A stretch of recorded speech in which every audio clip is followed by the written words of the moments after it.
बच्चापन में ही गुरुदेव भगवान की बलिहारी यही बात डाल दी थी कि बच्चा निरंतर भजन करने से जो झांकी आती प्रभु, हमें शब्द याद है, झांकी आती तब जानना चाहिए भजन, एक क्षण भी भजन न छूटे। ये संस्कार अगर कहीं भगवान की कृपा से, पर भगवान ने जहां जैसे पहुंचाना होता है वैसे ही, जैसे सन्यास मार्ग में भी थे तो हमारी निराकार में रति नहीं थी, गंगाधर भगवान शिव के रूप में आसक्ति थी।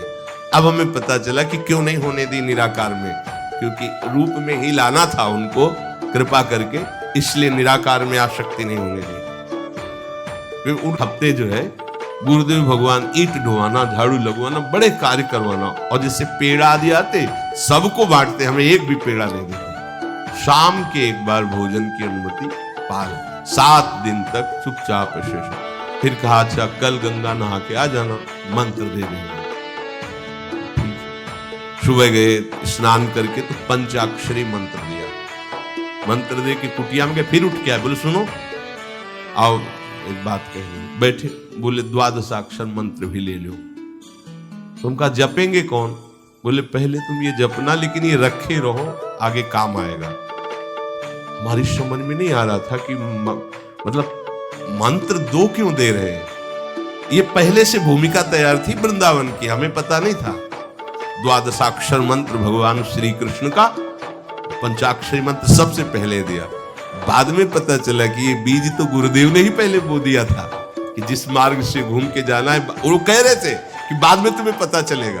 वो बाल्यावस्था थी मेरी, मति गति वहां तक पहुंच नहीं रही थी, और जपे हम पहला ही।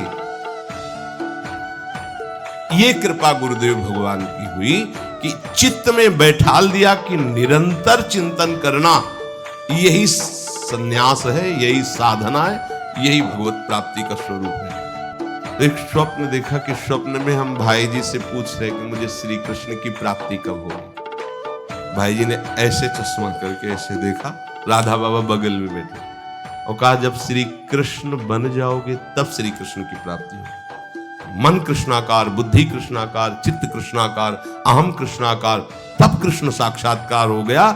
जिसका चित्त प्रभु को छोड़कर किसी भी भोग भूमि में, किसी भी ऐश्वर्य में, किसी भी सिद्धि में,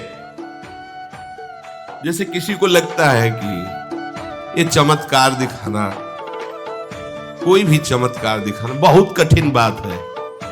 अगर भगवत दर्शन का लक्ष्य ना हो, भगवत प्राप्ति का लक्ष्य ना हो, तो कोई भी चमत्कार ऐसे करने में है कोई बहुत बड़ी बात मत समझ। बस ये है कि इधर अगर स्वीकार किया तो उधर गेट बंद हो जाएगा, इसीलिए पिट जाते हैं, गाली सुन लेते हैं महात्मा जन, लेकिन प्रयोग नहीं करते अपने भजन का, प्रभु के पास जाते हैं।